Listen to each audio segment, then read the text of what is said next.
धर्म लक्षणावस्था परिणामा व्याख्याता शांतोदिता व्यपदेश्य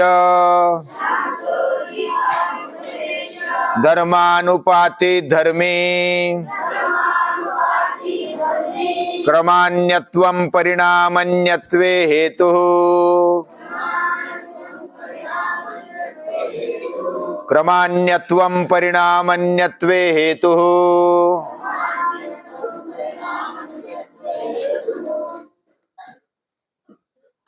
श्री रामचंद्र भगवान को हमारा सभी पाठशाला वासियों का हृदयपूर्वक नमस्कार करते हैं। आज एक विशेष दिन है और बहुत सारे सालों से जो भारत देश में श्री राम का मंदिर ध्वस्त हो गया था, लगभग 500 साल हो गए। आक्रांतियों ने उसको पाड़ा और बाबरी मस्जिद का निर्माण किया था उसके ऊपर। और अभी इतने साल 500 साल के ऊपर के लड़ाई के साथ साथ ये आज प्राण प्रतिष्ठा हो रही है श्री राम प्रभु की।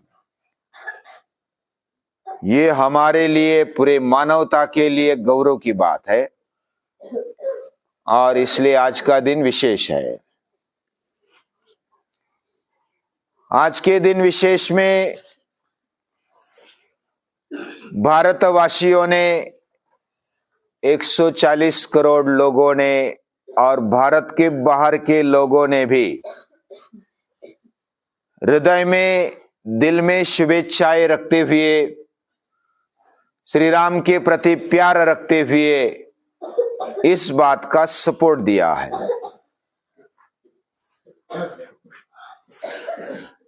वैसे हमारा जीवन बाह्य रूप में और अंतरंग में शुद्ध स्वच्छ होना चाहिए। ये श्री राम प्रभु भी मानते हैं और वो आचरण में लाते थे और आज भी है। और हमारा जीवन भी वैसा ही है, बाहर से भी शुद्ध स्वच्छ होना चाहिए, निरोगी रहना चाहिए और अंदर से भी शुद्ध स्वच्छ और निरोगी रहना चाहिए। और ऐसे श्री राम प्रभु जिए और उन्होंने पूरी पृथ्वी के सामने, मानवता के सामने एक आदर्श रखा और हमारा सभी का दिल जीत लिया। आज भी हम उनको याद करते हैं, पूरी दुनिया याद करती है, दुष्ट लोग भी याद करते हैं, लेकिन केवल स्वार्थ के कारण वो उनका विरोध करते हैं। बाकी तो वो अपना बेटा भी श्री राम जैसा होना चाहिए, आज्ञाकारी होना चाहिए, ऐसा मानते हैं, ऐसा चाहते हैं।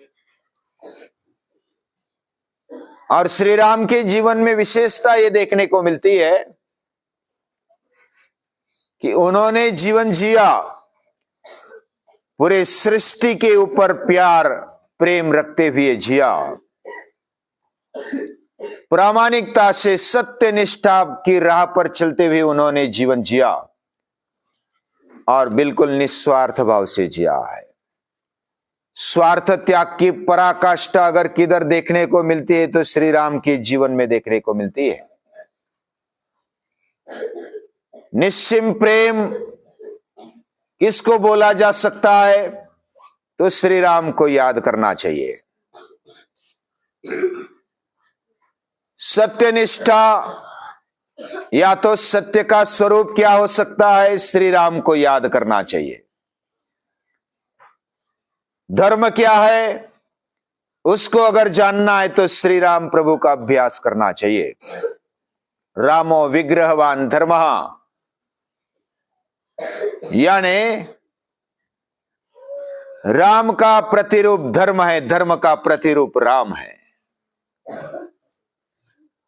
राम जो जिए, उन्होंने जो भी विचार किया, जिस राह पर चले, वो धर्म है।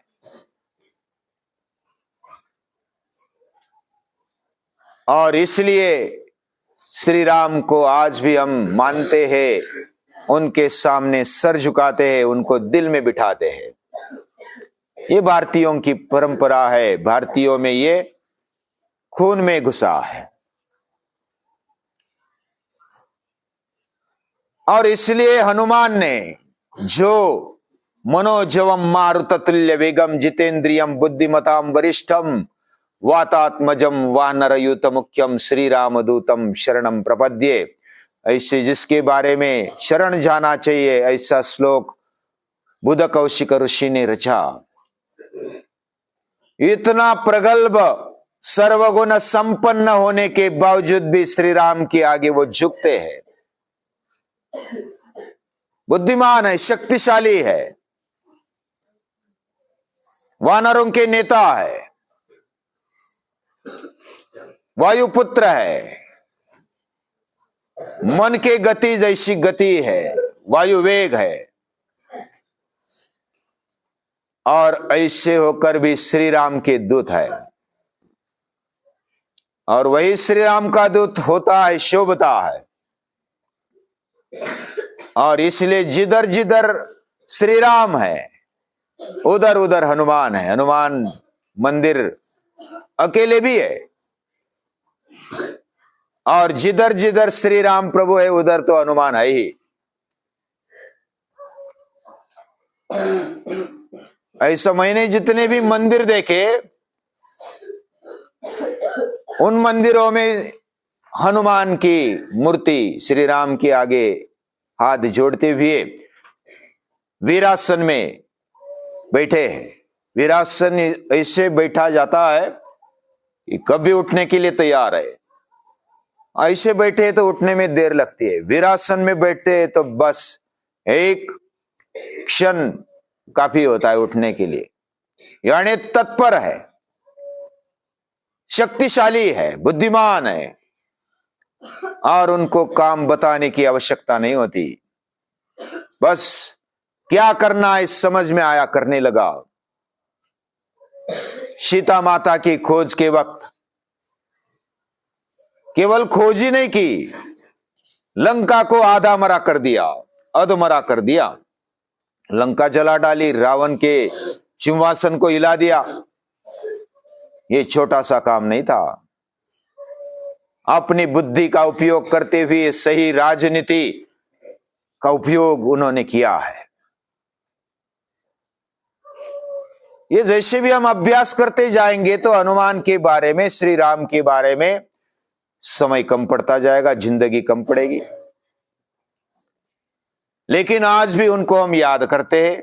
श्री राम को याद करते तो हनुमान जी को याद करते, सीता माता को याद करते, लक्ष्मण को याद करते, भरत को याद करते, पूरे फैमिली को याद करते। आज भी भारत देश में उनके नाम का डंका है।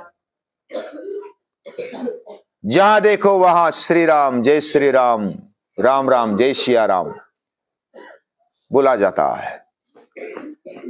राम दिल में बसे हैं। पूरे भारत देश में अभी नेतृत्व भी ऐसा मिला है। माननीय नरेंद्र मोदी प्रधानमंत्री जी, उन्होंने उस लड़े में भी कार्य किया है। श्री राम की प्राण प्रतिष्ठा होनी चाहिए, उसके लिए जिन्होंने कष्ट किए, उनके सामने बलिदान दे दिए लोगों ने, अपना खून बहाया। क्यों बहाया?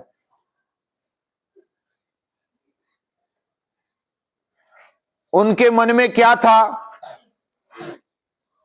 वे समझो कि आज के राजा है, भारत के राजा है, निर्णय लेने वाले हैं, हमारे प्रतिनिधि है, और ऋषि तुल्य जीवन जीते हैं।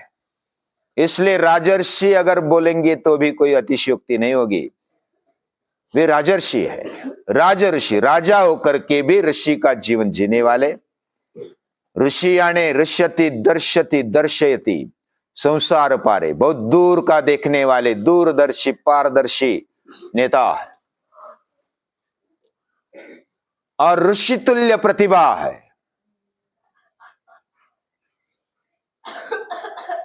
उनका जीवन, उनका समर्पण, उनकी निस्वार्थता, उनका पूरे मानव के प्रति प्रेम और उनकी प्रामाणिकता देखने पर समझ में आती है, अभ्यास करने पर समझ में आती है। ये ऐसा ही कोई स्तुति करने के लिए बैठ गया, मैं बैठ गया और स्तुति कर रहा हूं, ऐसा नहीं है। जो दिख रहा है वो मैं बोल रहा हूं।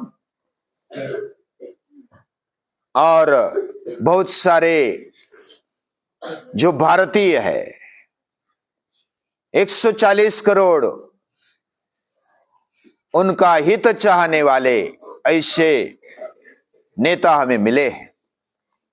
और केवल इनका ही हित नहीं, पूरे विश्व पर प्रेम करने वाले हैं। यानी उनको सभी क्यों मान रहे? पूरे दुनिया वाले, कुछ शत्रु भी मानते अपने नेता को, लेकिन मन में तो मानते कि ऐसा ही राजा होना चाहिए जो देश पर प्रेम करता है, देश के लिए अपना जीवन न्यौछावर करने के लिए तैयार है। ऐसा ही राजा होना चाहिए, ऐसा ही नेता होना चाहिए। और उन्होंने आज तक जो भी किया, उनके कुटुंबीय भी देखो, वे अपने अपने कार्य में मशगूल है। बस मेरा भाई प्रधानमंत्री है तो मुझे कुछ सम्मान मिलना चाहिए, ऐसी अपेक्षा भी नहीं है। कोई मुझे राम राम सम्मान देना चाहिए, ऐसे भी अपेक्षा नहीं है। कोई संबंधी ऐसा नहीं है कि वो आगे पीछे घूमता है और कुछ पैसे की हेरफेर करता है, कुछ मान पान के लिए आगे आता है, ऐसा भी नहीं है। हमारे दिल में भी प्रभु राम के प्रति प्रेम है, भारत के प्रति प्रेम है, हमारे संस्कृति के प्रति प्रेम है, हमारे योग्य नेता के प्रति प्रेम है। तो इसलिए हमने भी, यानी पाठशाला शुरू होगी 2014 से, 22 जून 2014, और माननीय प्रधानमंत्री भी आ गए 2014 में। एक योगायोग है और ये भगवान की इच्छा है। योगायोग यानी भगवान की इच्छा है कि इस भारत देश में कुंभ हो, हमारे भी हाथ उसमें लग जाए, हम भी निमित्त बने। ऐसे भगवान चाहते होंगे, निश्चित चाहते हैं।